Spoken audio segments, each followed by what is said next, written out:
I've been chronically online for most of my life. In that time, I've discovered many communities hiding in the crevices of the internet. One of those being that of the life and times of Chris Chan. Today, I'll give you a crash course on the internet's first lolcow. Christian Weston Chandler, born February 24th, 1982 to Bob Chandler and Barbara Weston, may be one of, if not the most infamous personas on the entire internet. His life has been meticulously documented since the early 2000s, with every incident, large or small, recorded over multiple different websites over the years.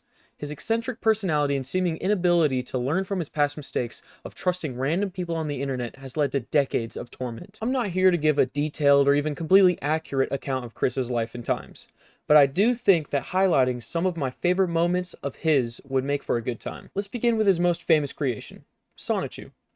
Sonichu is a combination of Sonic and Pikachu, two of Chris's favorite characters.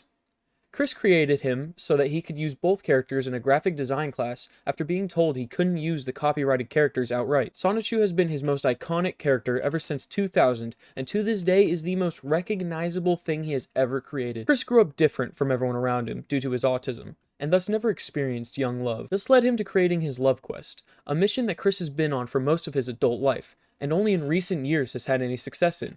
Whether that success is moral or not is not for me to decide. Chris would sit in a mall holding up a big sign detailing his love quest and requirements for the sort of lovely lady he would allow to qualify for his quest. 18 to 21-year-old boyfriend-free girl who is white, skinny, doesn't drink or smoke, and has a medium to high income. I can't blame him.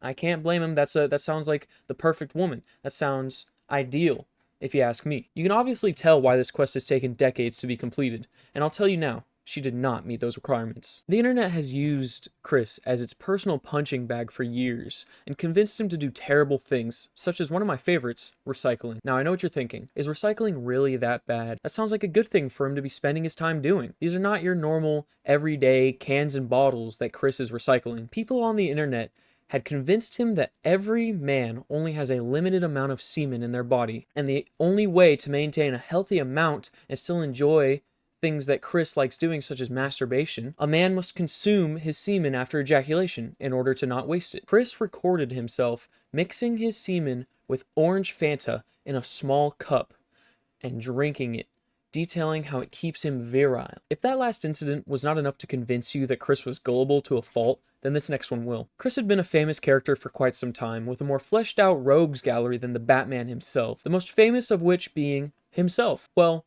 not himself, but someone pretending to be him.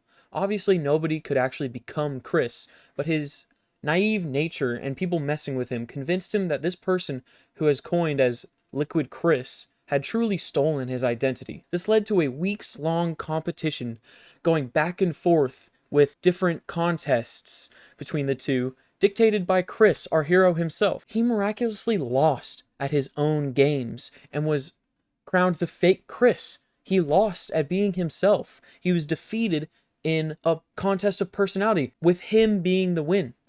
Being Chris was how you won, and he lost his own game. I'm glossing over many, many other incidents of funny moments in Chris's life, but I wanted to end on my very favorite, possibly the most famous incident in Chris's life, the one that brought him to my attention in late 2021. In the summer of 2021, Chris began alluding to a new woman in his life whom he had begun a physical relationship with. After a minimal amount of prying, Chris let out the fact that he had in fact been sleeping with his elderly, demented mother Barbara. A troll with her own very demented personality had plotted to convince Chris to commit his most heinous act in order to achieve her ultimate goal of becoming the ultimate Chris Chan troll by pushing him to the very limits and becoming the cause of his suicide. She wanted to make him do something so horrible that when he inevitably let it out, he would have no choice but to kill himself. That was her goal. Luckily for us, Chris did not go to that length, but instead, after coming out with said information, was swiftly arrested and separated from his mother. In the years since, he's been released from prison and is